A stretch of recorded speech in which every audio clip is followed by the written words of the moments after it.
I'm thinking something like.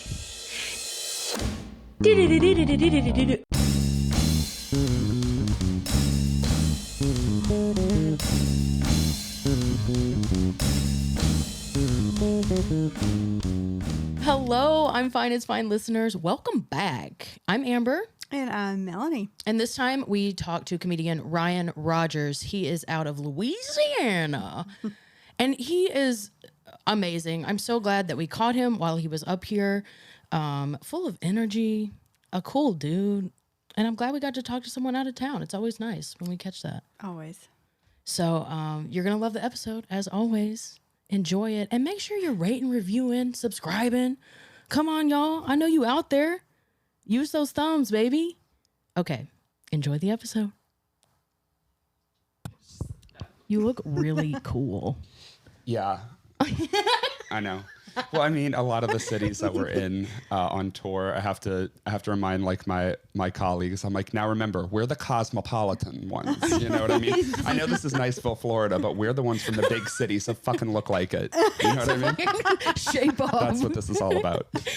Do you always dress nice? I don't think I wouldn't call it nice. I just would call it like, I know what works for me and my body. And I can't let go of skinny jeans no matter what Gen Z says. Like, fuck them. Like, they're attached to me. Literally. I was going to ask you, you're from Louisiana. I'm born and raised New Orleans, yeah. Oh, shit. I have to correct people, too. When they're like, Louisiana, I'm like, New Orleans? Don't assume that we're all swamp people. No. What is, is there, I've never been to New Orleans. You have to come. You would love it. Okay. Have you been? Mm-hmm. Yeah, I went for my birthday a few years ago. It was wonderful. What is it? Is like Party City? Like, what is it? Not the store. It is, but it doesn't have to be. It's yeah, what exactly. you make out of it. It's just like here, there's so much more to do than be on Broadway. Okay. You know? But I assume that Nashville is that. That's the crazy thing. And I live in New Orleans and I'm like, Nashville is bachelorette party, like capital, right? Like, and everyone thinks we're bachelor party, but you know what I'm saying? Yes. Where it's like, that's the stigma, but what you said is absolutely correct. Yeah. Like, I've lived there my whole life, and Bourbon Street to me is like, oh, that's just Bourbon Street. You know what I mean? Mm-hmm. That's why, thinking of you growing up in New Orleans is like thinking of someone growing up in like Pigeon Forge. I feel like, you know? Not wrong. Yeah. Yeah. I can't think of two more sexy things to tell people, like strangers, like, oh, I'm a comedian from New Orleans. And they're double like, what? Okay. So we just met briefly, like not too long ago. We did. Yeah. Mm-hmm. And you just started comedy? About a year and a half ago. Can you talk, and you're already like popping. I'm popping. You're popping. No, I work really hard at it. That's why. Like we can get into it, but without getting into it, I got sober and then started doing comedy immediately. So wow. I have the same amount of clean time as I do comedy time. It's like, wow. I got sober, quit my fancy 6-figure tech job. I was working at Google in San Francisco in Mountain View at the Googleplex. And then I went over to Pandora. I was a creative director at Pandora, running like a whole division of the audio ad department. And then Chegg, which is like a textbook rental company that's based out of the Bay as well. And I was a manager there. But the whole time I had a raging coke addict habit. Mm-hmm. And then I moved to New Orleans when pandemic hit, had to get clean. And once I did, I was like, the light bulb went off and I was like, I fucking hate this career so much. It's so soul sucking. It's advertising. It's manipulative. So I'd rather be manipulative with people in a room that I can control now. You know what I mean? Instead of the masses. But yeah, so that's how comedy happened, where I was like, well, what do I want to do? And so I've been able to focus all that energy into just like bookings and getting better and having fun and meeting people and stuff. And so it's just working. Wow. That is very impressive. Thank you very much. Yeah. So you had comedy in the back of your mind always? Yeah, kinda. I left this part out that what I did for all of those companies is I'm a writer. I've been a writer I started out as like a copywriter and then just worked my way up into like creative direction. So like running ad campaigns, like name a company I've worked with them. Like Disney. I worked for NASA for 3 years. What? Like I did. But like doing like ads for them and like working on like going to Cape Canaveral to shoot rocket launches and like new exhibits that open at Kennedy Space Center. That was like my main client for a long time. And then it's a lot. But the writing part of it was always there. So even in college, I wrote the university sex column. at my university for years. That's awesome. Yeah, thank you. And then I started a blog kind of based on that called Ex-Boyfriend Material. And it's still online right now. I don't keep up with it. But that's where I got to like take all my sex essays and all my shit about relationships and guys I was dating and breakups and stuff. And I got to write like really, really thoughtful essays there. And then a lot of them got published like in literary journals and gay magazines, and BuzzFeed and Hello Giggles would like pick up my writing and stuff. So comedy was like, I'm a storyteller. I used to do the Moth like back in the day, and I won like the Grand Slam and Story Slams and stuff. So Are you like 87 years old? I'm 34. You've lived so much. I haven't even talked about like the sex stuff or like I know, the real drug stuff. But like, yeah, so comedy was just like, this is where this has been heading all along. Like, this is it. You know what I mean? Like, I was Yes. always like a funny kid and class clown and stuff. But like, I also like attention. Yeah. You know? Yes. Who doesn't? It's the best. We were talking in the car, like we're on tour right now. That's what we're doing in Nashville. Yeah. And me and my friends are brilliant comics. And we were just talking so much about like comics having humility and like you shouldn't ask to be booked and shit. And I was like, fuck that. That's fucking crazy. Yeah. I can't believe that that's been the mindset since the 50s of like, I'm going to work in a dive bar for 12 years until I get discovered. And I'm like, that doesn't fucking work that way anymore. Also, I want to make money now. You know what I mean? Like, I have to support my husband and my family and stuff today. Yeah. What the fuck are we doing here? Yeah. Ask them, bug them, annoy them. You know what I'm saying? Like, I know it's such a controversial take, but that's my point. I'm like, what humility? What Yes. humility? We're clowns. Like, you know what I'm saying? This is clownery. Let's not pretend that we don't like the spotlight. We're literally working in it. What is wrong with you? I love that. That's true. what I loved about you from the moment I met you. Thank And you. you were just like, oh yeah, I started a year ago. And I'm like, and you're already doing all this like boss shit and sharing your knowledge with me and like whoever asked. Like, you're a really cool person. Thank you. And I just for the record, I loved you from the second I met you. And I follow everything you do. Did you just do Fortune? Yes. Oh my God. I was so impressed. Like Thank you. and the way I was describing you this morning to the other two comics when I said we were coming here, like when we were preparing to come here this morning, where I was like, you're my favorite comic in Nashville. I'm not shy about that. What if I moved to New Orleans? Well, I'm the one. So You're like, ooh, that. if you move to New Orleans, why would you leave Nashville? I know. Okay. I just want to be the best everywhere. So do Keeping I. her here. Yeah, have you noticed? Yeah. I think you'd love it. And it's I- great. And our scene, the thing I like most about it is, I can't say this about, I travel a lot for comedy, and we are very, very diversity forward. Very black, very gay, very female. It's Hell amazing. yeah. The white straight guys are the minority, and it's wonderful. It's great. It really, you still got them, That's but yes, they're still out there. yeah, I'm like, you got to be funnier than the black girls. Good luck. You know what I mean? You got to hang. Good luck. Yeah, good luck. Like, I don't know. Can we talk about how you got sober and then went into comedy, which Yeah. I feel like, especially starting out, you're in the open mics with all the alcohol and Yeah. like, what was that experience like? To be completely honest, like I go to NA. I'm in Narcotics Anonymous. That's how I got clean. And I'm in an all black NA group in Central City in New Orleans, and I'm like the only white guy. And before I started like doing mics and stuff, I had a couple months of like NA meetings and shit, which, plot twist, it's the same format as an open mic. I'm not kidding. It is. Wow. You know what I mean? It's like you get 4 minutes and a light and 1 minute. Shut up! You get a light. Not really. You get a bell. But still, you know what I mean? Like format wise. So when I started doing mics, I had to really, like, I treat comedy every night because I do this 7 nights a week. I rarely take off. And when I do, I'm like, it's forced husband time or it's forced family time. So when I go, I'm in bars every night, but I'm there to work. And once I'm done, I jet. I'm notorious for like, thank you, please Venmo me, goodbye. I fucking love you. You're like, please Venmo me. I Yeah, love you know what I that. mean? You're the best. No. That is very okay. That's very impressive. I want to like, you're like, I do this 7 nights a week and it's forced time. You have to force yourself to take time off. 100%. That's my addict shit. You know what I mean? Right. That is my addict brain being like, if I'm not doing this, I'm missing out, or I'm not getting better if I'm not doing a mic tonight, or if I don't have a calendar that's completely booked with paid shows until like April right now. I'm like, something is wrong. Yeah, I know, but that's addict shit. Like that's me having to like, I always have to recalibrate that. Cause it's substituting, especially this early into my recovery. Like I picked up comedy and vaping, and I'm not kidding. This is the worst addiction I've ever had, but it has to go somewhere. And I'm like, well, at least this one is like fulfilling me in many ways and making my life better. Yeah. 1,000%. How do you like balance that? Are you just fine with being like, this is fulfilling me in a way that is not killing me? Not yet. Not killing me yet. Yeah, I think that's there. I mean, the balance is tough right now also because my husband is my manager and we co-produce shows together. So now we're more enmeshed. So there's a lot of stuff about redrawing boundaries like every day.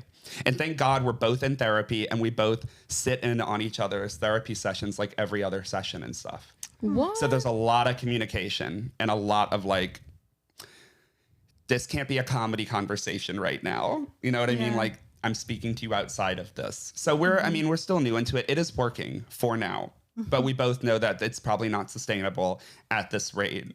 But it's one of those things. It's like, what's that adage about making hay while the sun's out or whatever? That's what I'm doing. I'm doing this until the wheels fall off at the moment because I have the energy. I love what I'm doing. I'm getting better at it and it's working for us as a unit. So I don't know. I'm going to do it until it's not sustainable. Yes. Yeah. As long as you make hard decisions by choice.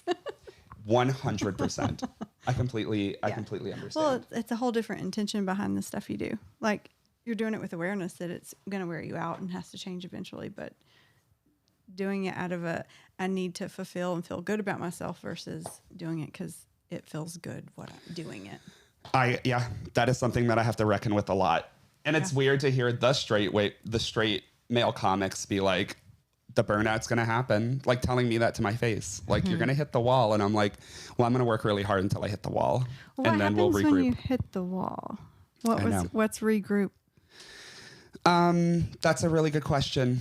I feel like that's already a scary question to me because I'm already going to the place of like, what is time off? And like, well, I am taking forced time off in June after the gay comedy festival that I'm doing in New Orleans. Like I'm working tirelessly until June 1st through 4th. That's the festival. And then after that, I think we're going to Europe for a couple weeks. Like we've already talked about that where I'm like, there's no comedy. We're not talking about comedy, but you're not going to sneak off and do a mic. I'm going to do a mic. I knew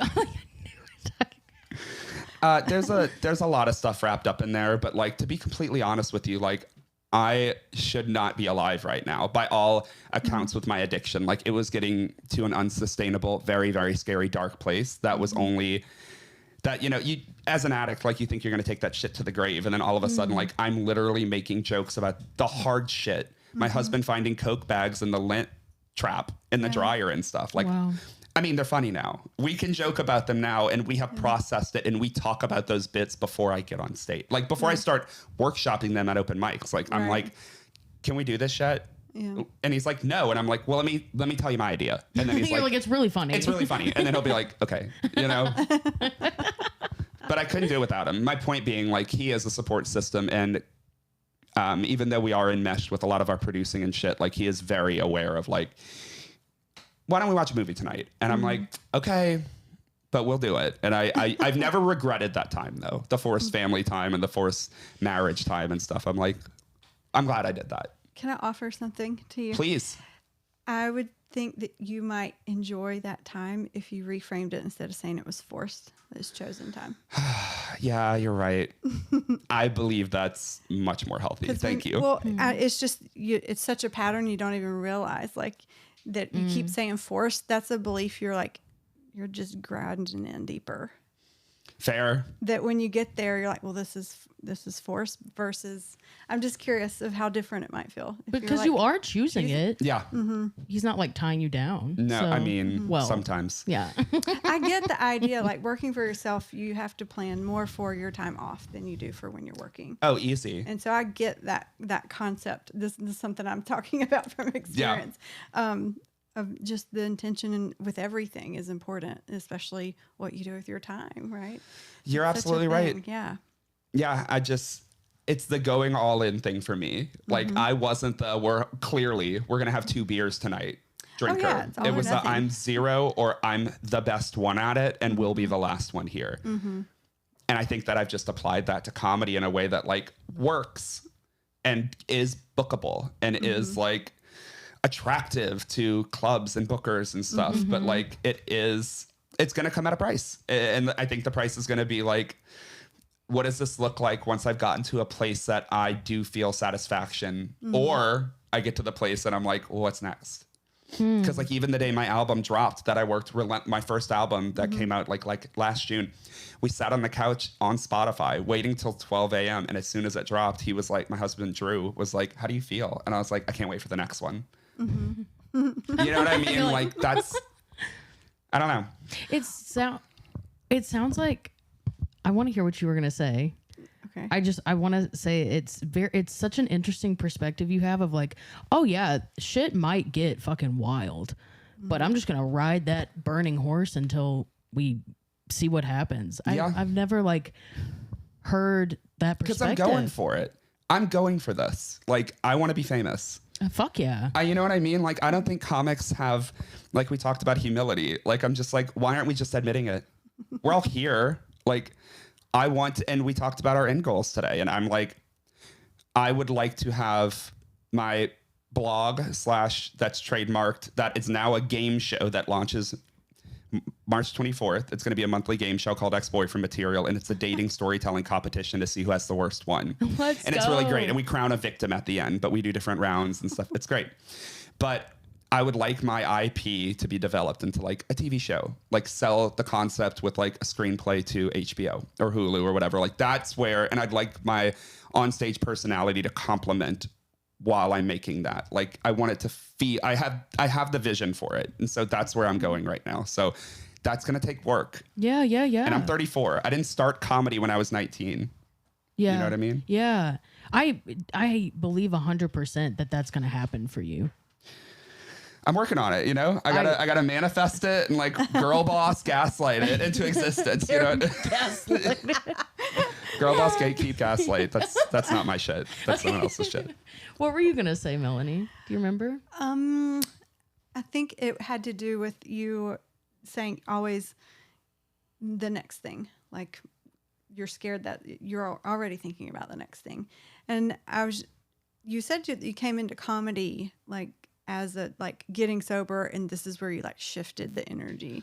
Yeah. And then already kind of like doing the what's next. When you're looking at an addiction, and at least in a therapeutic side, there's something you're feeling or something you're numbing out. To me, addiction is a symptom of something deeper. And I'm just curious if you have gotten to that point in being able to use, even though you went straight into comedy, you've been able to use that as a way to process. And so has that led you to be able to kind of get into that? What's the deeper, does that make sense? That's a great question. And I think a lot of it has to do with body issues. A lot of it has to do with body issues. And like when I saw the questions about trauma, like that you guys sent over, like that's where my head went for, without even thinking. I was like, what's my earliest trauma, and where does a lot of it come from? And I think it is that. And I think a lot of my shit does come from the way that I saw myself as a kid. Me and my therapist do a lot of early childhood shit. And like being a small, gay, red-haired, curly red hair, little boy with a lisp, really hard to be taken seriously and really hard to see yourself as attractive or as anything beyond like, I have to lean on crutches. I have a handicap. I have a few handicaps as a queer person, as like, so being funny and taking up space was a way to do that. Yeah. And and then you get old enough to drink, and that is lubricant for being that kind of person. Yeah. Do you know what I mean? And then you find drugs. And then, so I think that I'm still working through, well, not even working through. I feel like I'm leaning into having a life of struggling to be taken seriously. Even as a creative director at Pandora or working at Google and shit, like I had to fight for my ideas way harder than everyone else because I look and act like this and I'm silly. But I'm like, no, I'm like a really, really strong creative. Yeah. And I think that me doing this now is helping to get there. I'm chipping away at like, no, you're actually leaning into being that person now. You are now weaponizing being silly and not being taken seriously. Yeah. That's literally what you're doing. So I'm trying to take back a lot of that power, and it's happening over time. Where like when I came in here and you're like, you look cute or you look nice or whatever, you're dressed well, like part of me now, my brain goes to, I know. Yeah. You know what I mean? Where it's that was a lot. That is part of my shit. Yeah. Oh my God. It's part of it. That's a good flip when that one happens. Yes. I want to say I like you saying that, and your energy around that particular comment and just like comedy in general, it fires me up. I feel like inspired, and like it's not like off-putting at all. It's like I'm like, yeah, like, well, we should all be feeling that way. And like part of my whole thing of being a queer person who has to take up space and have energy on stage and be the loud, that's why I like you so much, because I like comics who come in like a wrecking ball and disrupt the energy.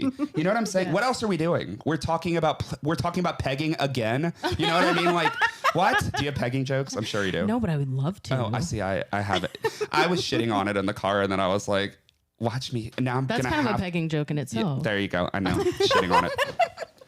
But my point is like, you come in like a meteor in a lineup, and I'm just like, that's it. Yeah. That's why else are people here? Right. If not to see something like this, where you're fucking with people and your kinetic energy. You're having fun. You're being yourself. Yeah. Right. And I want like, that comes from gay shit too, where I'm like, you're going to fucking like, you know what I mean? Like, I don't know.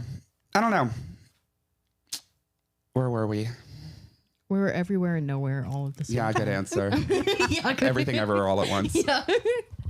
Can I ask, like, what was kind of what was the breaking point in the like, what made you be like, all right, I'm gonna be sober now? Oh, I mean, it's always several dominoes that have to fall, right? And mine was like the last straw was it was right before Christmas 2020. I believe. And oh my God, I was going out so hard because New Orleans was like, whatever, COVID who, you know, like, so I was going out a lot, and I'd just gotten back home because I'd just gotten back from living in the Bay, and I was like, it's fucking party time. So I was going out, like literally coming home at 7 a.m. going out all the time. Oh, wow. Like turning my phone on airplane mode so that my husband couldn't find me. And like, I was that's like Kesha. A terror. And I came home one night, and my husband one morning, and I crashed, and my husband woke me up like 20 minutes later, and he's like, what's this? And it was a Coke bag in the lint trap. And I was like, I'll never, knock down, drag out, a whole thing. And then I was like, I'll never do it again. I'm done. And I went out again that night. And I came home again at 7 a.m. and I crashed again. And he woke me up and he goes, you're not even hiding it. This was sticking out of your wallet on the counter. Yeah. Like I didn't even go through your shit. It's sitting, and it was. And that's when I was like, put on your shoes. Come on. Now I have to prove it because I said it and I lied. And now we have to do something. So I took him to an NA meeting that day, and that was it. That was the last straw. It took me a lag of 6 months to quit drinking though. I gave up Coke, needed 6 more months to be like, oh no, I'm in recovery. I gave up drugs, but I was still smoking weed and drinking. And I was like, oh no, all the problems are here and worse. Like now I'm just drinking more to supplement the fact that I can't have uppers anymore. Yeah. How long had you been married? When I had just gotten married. In like November. Oh. Yeah, and a month later I was like, gotta get sober now. Wow. I was on Coke at my wedding. I was on Coke. I flew with cocaine to Puerto Rico. I used to fly with Coke everywhere I went. Like it was pretty bad. How? Is that legal? No, what? but my Coke brain was like, I'm going to go through TSA, and I had pre-check. Look at me. I'm going to go through pre-check, but I'm not going to put the Coke in my bags. I'm going to put it in my pockets, because if they find it, I'd rather it be on my person than in my bag, so I don't have to wait to get to my destination to learn that they found it. How fucked up is that? But in a Coke addict way, you're like, that kind of makes sense. You know what I mean? I mean, obviously it did make sense. You got through, yeah, right? I know. I look back on it, and I'm just like, I should be in prison. I should be dead. Like I was so reckless with my life that I was just like, Who cares? And when you were dating, was it not like, what's your husband's name again? His name's Drew. Drew. Like when you were dating, did it not really come up? Was it more just like a... He did not know how bad it was. Yeah. Whereas most of them don't. And like I lived in a culture in San Francisco in the Castro of all of us making 6 figures in tech and having unlimited free time, and working remotely is something that we did before COVID. We were just like, we have all these jobs. We can bring our computers to the bar. So it didn't matter. Wow. Yeah. So it was really sneaky and really terrible. So he knew something was wrong. Mm-hmm. He just didn't know what. Wow. For years. And we've been together for 6 years. And for those first 4, it was a lot. And so him sticking with me and us working through recovery, and now him working with me through comedy, like we have had a lot. We are relearning. We are re-getting to know each other for the first time. Yeah. You know what I mean? Yeah. Like I'm learning who I am, and he's learning who he hitched his wagon to. Oh. And it's great, but there's a lot of trauma. There's a lot of damage that is like, we have to work very mindfully about in conflict to like keep the conflict here. We're talking about this. Yeah. Let's work through this. Let's not, because it's quick. It's easy for me to be like, you're like this because of your fucking dad. And him to be like, you're like this because you're a fucking addict. You know what I mean? And we got to keep that keep that shit far away from us having a knockdown drag out like we had this week about a shrimp po' boy order. It was terrible. You know what I mean? So it's a lot of deliberate shit. How did you... That's amazing communication. Long fucking time. Well, it has to be now. I don't have a fucking choice. You know what I mean? I mean, I do. But like, it's choice. You know what I mean? Like, it's a lot of communication because I have to be accountable. And it's only been better. My life has only gotten exponentially better. Yeah. And it's something that I don't believe I'll ever have a drink again.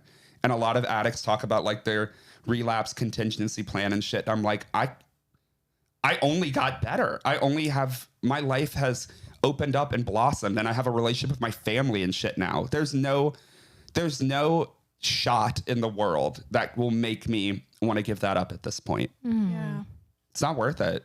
That's a gift to have that out. You know, I just hear so many, they daydream about the drink, you know, and it is a constant not being able, like having to say no all the time. And to know that for you, like, I love that you have that perspective of nothing is worth that. Nothing is worth it because I was the guy. I would get home, lay down next to Drew after like downing an 8-ball on a Tuesday. And I would lay in bed and hear my heartbeat in my ears and think my last thought would be like, I'm probably not going to wake up, then go to bed. You know what I mean? That was my life for a while. And so now it's like I work in bars. It wouldn't cross my mind to have a sip of a beer once. It's not even part of the thing. I'm too anxious about my set. I have shit to work on because I have a fucking paid gig tomorrow. I can fuck around. I don't even want to be here, but I'm here because I have to work. I'm working. That's amazing. You mentioned that you have a relationship with your family now. Like growing up, were you guys close or did it kind of? Yeah, really close. I have wonderful parents and great siblings. I'm the oldest of 3. Like my siblings and I even have like triangle tattoos and stuff. Like we're that close. And I love them and we all get along. Like, but it got really strained during like the tail end of the addiction stuff. Like I didn't know this, but they were going on family vacations without me. And I lived in California, so I didn't fucking know. And they were like, well, you're kind of unbearable when you're drunk. Damn. Yeah, that was tough. That was like a catalyst where I was like, oh. How did you find out? They told me after they'd gone to like Destin or something. And like, I was like, I would have flown in. I had money at the time. I was flying in every fucking other week for something. And they were like, well, last time you were kind of a liability and like, we just wanted to relax type of thing. And I was like, that fucking hurts. And I like my parents a lot. And I like so it's just like getting all that back and regaining everyone's trust about like, I am so vocally sober. It's half of my act is talking about it. So it's kind of like, I kind of had to prove it for a little while. Like I had to go on vacations with them and be like, I told you I'm not drinking. No. I've been not drinking. Like, But now it's a thing where like they come over and they bring non-alcoholic beers and they bring their alcoholic beers and it's not a fucking problem. And like, it's just part of the fabric now. Talking about sobriety in your sets, like how is that? Do you have people come up to you and every time? Wow. Yeah. The sobriety thing does it, but you know what does it more? I went on a tour of sororities last year. What? This time. Yeah, it was a mental health comedy tour. It was suicide prevention comedy tour. At Where? sororities? Yeah, we did 18 sororities in March. We started in Gainesville and worked our way to Lubbock. So it's just across Wait, there. how did you But we came here. We were in Tennessee and we did Georgia and stuff. Did you go to Alabama? We did. We went to Jacksonville University and we went to like a couple other ones. She's from Alabama. Where'd you go? Auburn. We went to Auburn. Really? I believe so. Yeah. I'll have to check the Instagram account, but it was 6 weeks, 6-week tour where I did not go home for 6 weeks and it was great. Yeah. That's a But fast tour we to were go. nonstop and it was me and Stephanie Foster who runs the tour now and I hosted the whole thing. Wow. And then we'd fly in a comic, always a female of color from LA or New York. Wonderful. It was great. It was really good. But we'd set up in chapter rooms and it was like part of chapter. So it was a forced comedy show in a sorority house that happened on like a Sunday.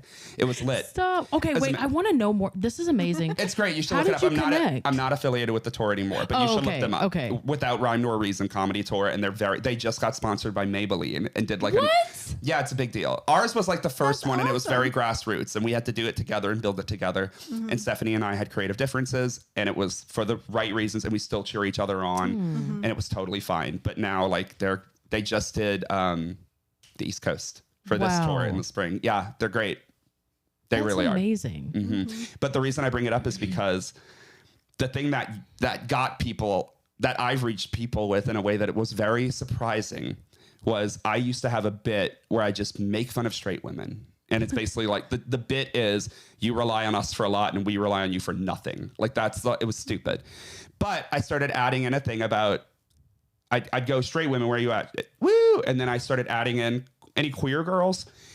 And every time, one or two girls in these sorority tri-delts and shit, raising hands and stuff. And then afterwards, they'd always come up and be like, that's the first time I've ever admitted that out loud. Oh.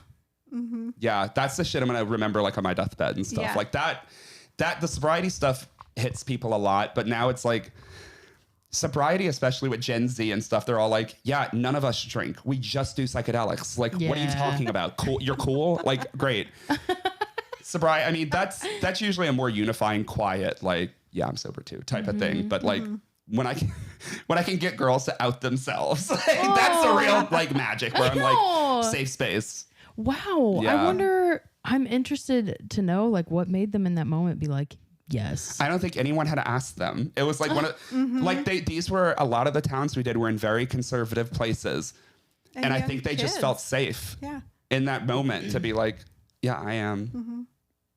And I mean, it was a comedy show, so everyone's walls were down and they were all just laughing and we were talking about pussy, cum, this, da, da, da, da. So they were like, yeah, fuck it. Like, whatever. Yeah. Oh, fuck yeah. I know. That's You're really like, cool. yeah.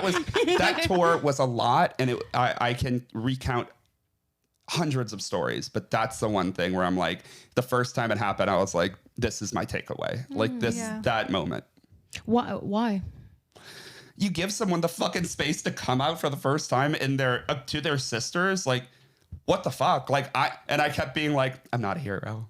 I'm not. No, stop. Like that's you said that. That's one of the things that like I never thought I'd get out of comedy. That I was like, oh, like this can help people. This can reach people, which was like the whole point of my blog. Like the whole point that I make art and shit is just like, I can't be alone in these feelings. No. I can't write an essay. I wrote an essay that got published and shit years ago called Small Talk. And it was about like going to meet a guy on Grindr, giving head, and like he doesn't want to talk, and like it's very anonymous. And then I leave the house and I call my mom to feel less like no one. And it's a really sad essay, but I put it out there, and it was one of those things that just, we didn't have viral shit at the time, but if we did, this was it was one of those things where it's just like fan mail. Oh. Me too. Like I know that feeling, and like that's why I do this. You know what I mean? Like I can't be the only one who feels this way about gay shit and gender norms and shit. That just can't be it, you know? Yeah. Wow. You're so fucking cool. No. Yes. Fuck. Do you have like ideas or plans for something specific, like for gay, like I don't know? Well, the Comedy Fest is. Oh yeah, that's right. That's my baby right now. That's the one that it's called LGBT LOL. We did a soft one in June of last year. This one's, we opened it up nationally. So we had 85 applicants from all over America. Only 4 were from New Orleans. So everyone else is from everywhere. Nice. And that's going to be during first weekend of Pride Month. And so like, that's the one where I'm like we had the opportunity to get some very big names. Like, not going to say it, but, You're like, but like we're very fortunate enough to have a good amount of financial backing for this. We got good sponsors. We can put on a real festival now.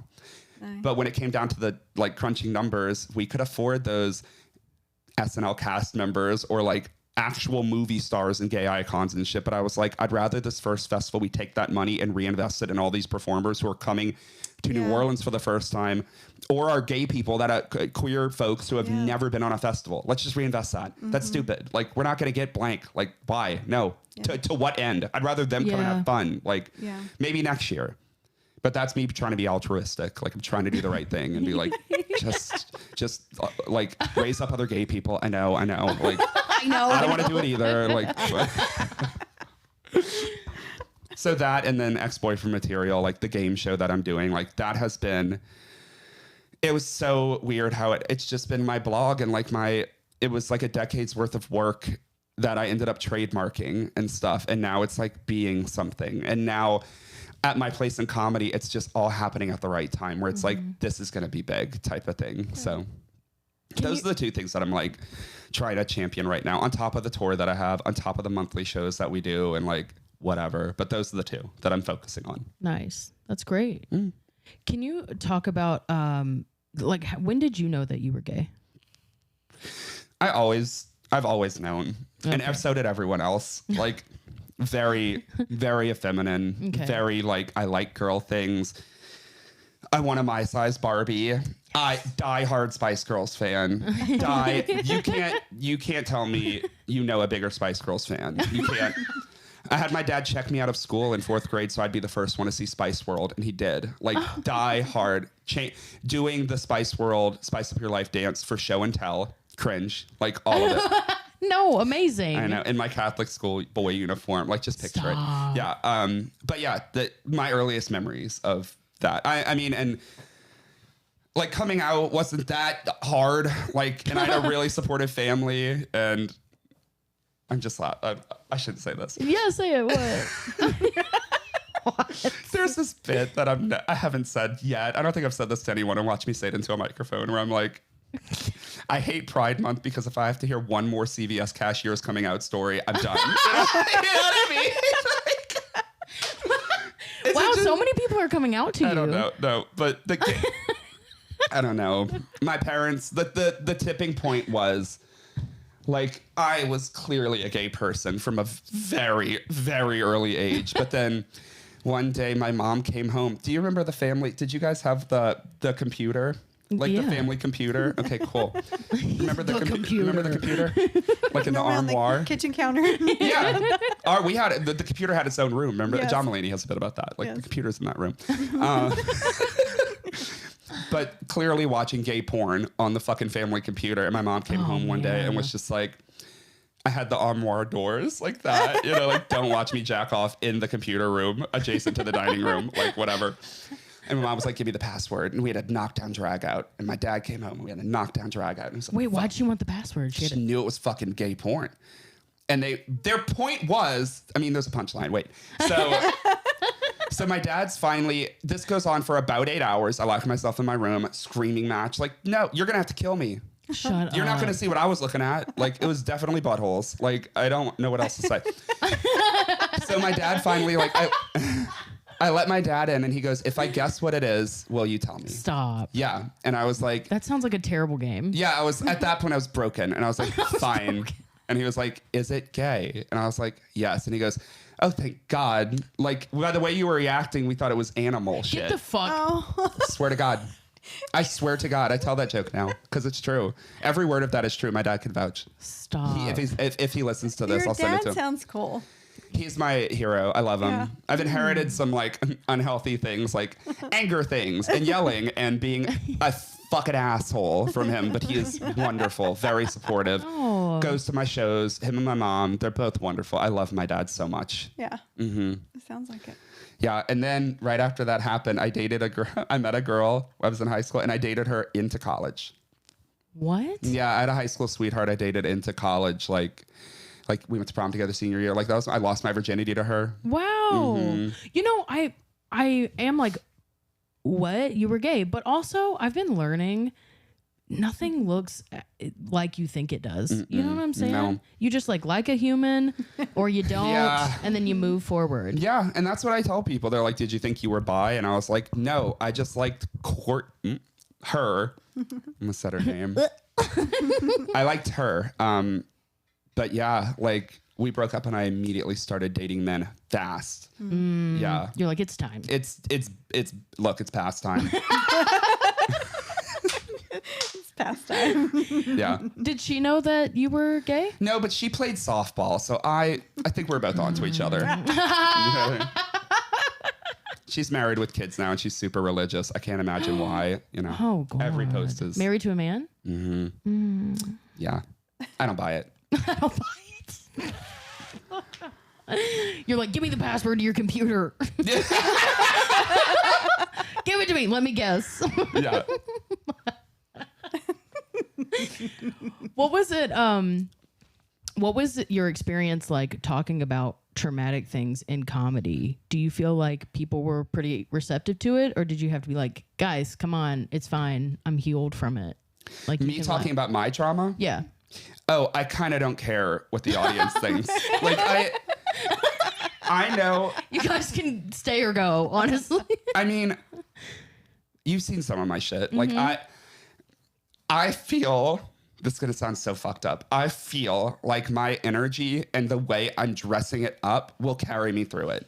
And I know the writing's good. So I know it. So I'm just like, we're going to talk about addiction shit. I have a suicide bit that is, I think, my favorite jokes.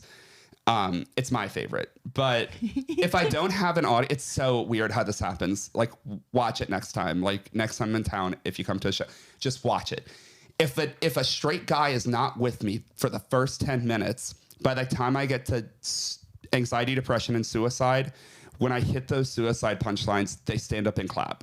Oh my God. It happened 2 nights ago. And I turned to JQ and Matt, my tour mates, and I was like, I fucking told you. Because if they're not on board for like the gay shit, like, oh, I make fun of straight guys a lot. I do a bit where I like tell straight guys that they've done gay things and then I say what they are. I'm like, have you ever said good morning before? That's gay. Have you ever had vodka before? Gay. Have you ever sneezed before? That's gay. Sneezing's gay, coughing is straight. I can't explain it. Those are the rules. And so like people are on board. Most people are on board for this dumb shit. I know. It's stupid. But then like But so true. But the dark shit is the one where they're like, yes. Like if they're not with me for the gay shit, they want the dark shit. And I'm like, I gotta give them all of it. But then I end with like I give them all of it. I end with like religious stuff, which like You're hitting all the high Right? points. you don't even know. Well, this is new. I've started to tell the audience, like, if I'm doing an hour or if I'm doing 45, I tell them up top where I'm like, we're gonna go places. I trust you. Can we do it? Because I'm going to talk about abortion and I'm going to talk about gay shit and I'm going to talk about a lot of suicide stuff. And then we're going to talk about, can we do it? I believe in you. Like I give them, I kind of prep it. I give them like a table of contents. Kind of. It is smart. Yeah. But religious shit, the reason I keep doing it is because the more I travel for comedy, the more I see that shit hits. It does. You ask a room who was raised in the church. They want to hear what you have to say. No one's leaving the room for the next 5 minutes. You know what I mean? It's so impressive to me that Christians were able to do that. Right? They do what? Such a reach. Yeah, with comedy? They've just affected everyone. Yeah, well, yes. It's just so impressive.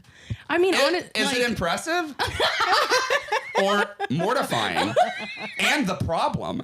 Is it the problem? It's the problem. It's me.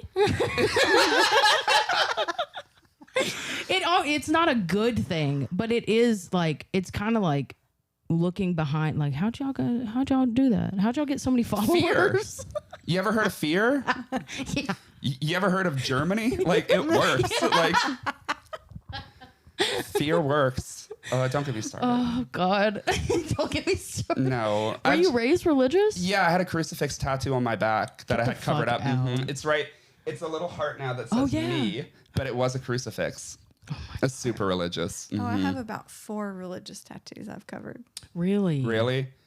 I've started asking people that. I haven't worked out the language, but I want to start saying, I have a crucifix tattoo on my back. So, like, the boys knew blank. Like, I don't know what it is yet. I don't know.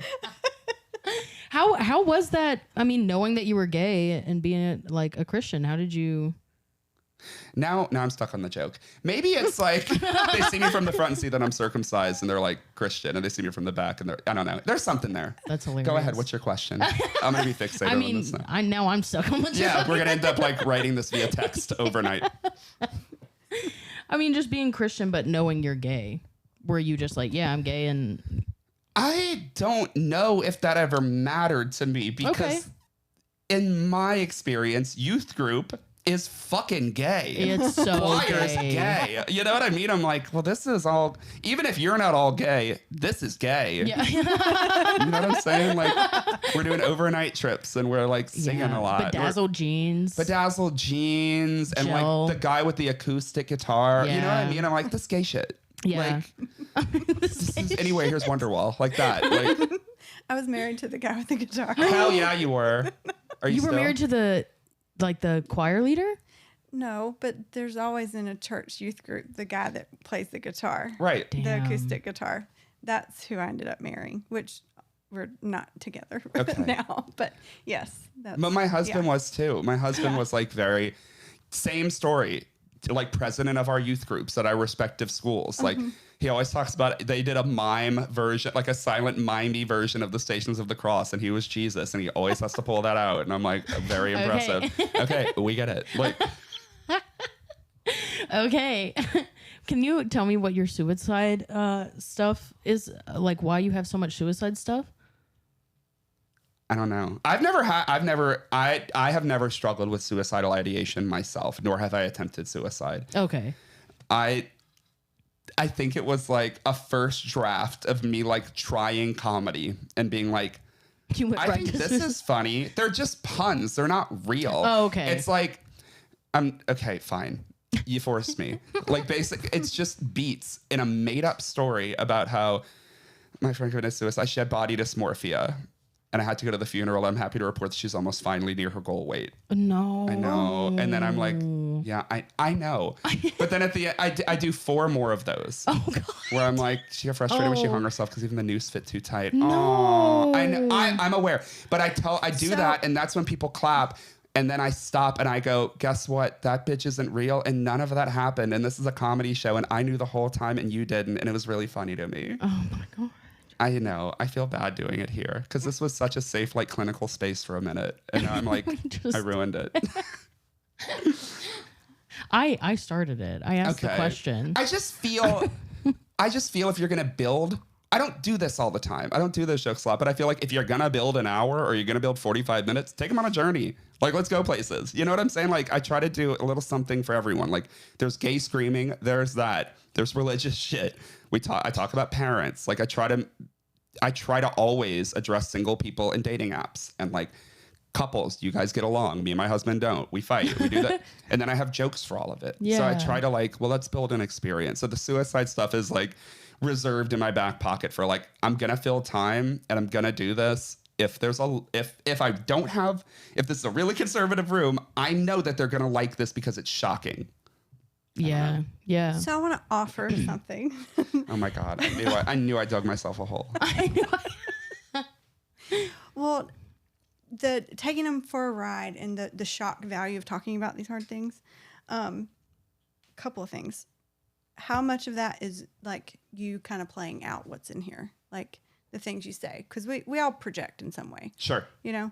But then I'm sitting. You've dealt with some hard things. that's why I think you resonate with a lot of people, because you're talking about real things. And I'm curious how all this, we are in conversations a lot, hearing how like it's part of like your craft is learning how to use your story in the comedy that you do. And it, from my perspective, it's got to be a level of you have gotten ahead of it a little bit so that you can joke about it in a fun way. Yeah. I know I'm not really asking questions. I'm making comments. No, I hear what you're saying though. And like, I will be fair, and I will say this in safe space. I have struggled with eating disorders my whole life. Yeah. I have body dysmorphia. Yeah. That joke is about me. I can't say that. I'm not in a place yet, so new, and like working out what I want to work out through comedy. I'm not there yet to be a spokesperson for disordered eating and body dysmorphia, which I want to be. I will get there. This is my way of very testing the waters. I think that's what I'm doing subconsciously with those jokes, especially that joke. And then speaking from a trauma-informed kind of mindset, the people in your audience that haven't gotten there yet, and that feels very, like when we joke about something, they're probably thinking that about themselves, and to hear a whole room full of people laughing at it is like agreeing with that voice they're trying to get rid of. Yeah, you're right. And that's why. And that's part of the conversations while we're having these types I'm of glad conversations you said that. of how humor can be so helpful and healing and a tool to heal, but it also can be very deserving to the pain that you feel, because you're making completely laughter from fair pain. That's why my tour director for the mental health suicide prevention tour was like, can't do those. And I'm like, no shit. Like, I agree. I would never want to echo that to young women in a space where it's like, I believe this could be triggering. So that space is everywhere you go. You think? Everywhere. Okay. It's in the grocery store line. It is in this room. It is everywhere you go. That's something that I should really consider. Yeah, we're human, and we've all had some sort of shit we've had to deal with. And so you never know where people are. And that's, I think it's interesting to see the balance between being able to make humor out of hard things and then also thinking about that aspect of like, what does this feel like to be on the receiving end? I think that's really valuable. Yeah. Thank you. Thanks for. I've never thought about it like that. Hear that. Yeah, I think that's great. I appreciate it. Yeah. Thanks. Thank you for coming and being so vulnerable and amazing. I really appreciate it. Thank you for having me. I wanted to be here, and it meant a lot just to see you and hang out for a little bit, because I was very afraid I wouldn't be able to see you while I was in town. I'm glad we got to see you. And thank you guys for setting this up, and you're wonderful. Thank you. Great. Yes, and you're wonderful. Same to you. I want to ask two things before we end. One, what do you do for yourself that is just like for you, that you just love to do? And two, where can everybody find you? Both easy answers. I'm fortunate enough with the career I've built for myself in comedy right now that I do have a lot of alone time during the day. And that's I know this is such a cliche answer, but that's what I do for myself. Like, I need alone time a lot. I take daily naps now. Ooh. Around like 2. I'm going to say this because we're already like there. Around 2:30 or 3 every day, like I try to take a nap, and my husband will like literally come in and like tuck me in and be like, what time do you need me to wake you up? Type of situation. Yeah, it's very sweet. But like that Marry him again. I know, girl, I know. But like alone time, and like I need solitude. I've learned through my recovery that like I mean, it's so fucking boring. Like, I'm an extrovert. You think that about yourself, and then you start drinking, you're like, I'm not. That was booze. You're like, I actually have social anxiety. I have full-blown anxiety. I can't have small talk. But now it's like that I do for myself daily and frequently. And that was part of the tour. Like, I'm going with 2 people, and I learned from the last tour that like, if we're going to do this, we need to have separate hotel rooms, because we're going to be alone. We're going to be together all the time. Yeah. And so like, I need it. And trust me, you will too. You don't know this shit. You want to be road comics, and you want to stay in the comedy condo, and you don't fucking want that. Yeah. I'm telling you from experience. We'll take the sponsorship money, which that's what it's for, and get separate rooms. It's great. We had to check in this different rooms just now at the Virgin Hotel, and all 3 of us were like, oh my fucking God. Like, bye everyone. Yeah. But so that's the answer. Great. And then where you can follow me is Ryan A. Rogers on Instagram. And then I had to get a TikTok. Don't look at me. But it's the one that's blowing up. I've only had it since like late August, and it's like, it's not blowing up, but it's like got over 13,500 followers, and it's just at Ryan Rogers Comedy. And it's like, that's just where I practice bits. And it's like 15 seconds of like, is this funny? Like, I don't know. So either one of those. Thank you. Beautiful. Thank you. Yeah. Thank you again for coming. You're amazing. The pleasure was mine. Thanks for being here. Thanks for listening to I'm Fine, It's Fine podcast. I am trauma therapist Melanie Reese, and you can find me across all platforms at Trauma Therapy Nashville. My name is Amber Autry. I am a comedian here in Nashville and internationally touring. You can find me on all platforms at Amber Autry Comedy. And while you're at it, make sure you're liking, subscribing, sharing, rating, reviewing this podcast. I know that sounds like a lot, but it helps so much. And we're having a good time. Mm-hmm. We're healing. It feels good. Mm-hmm. So just a little extra sauce, sharing it with a friend, rate and review it. It really helps, and we appreciate it. Yeah. And if you have a topic or conversation that you want to hear us talk about, or a story you'd like to share on your own, shoot us an email at imfinesometimes@gmail.com. Thanks so much for listening.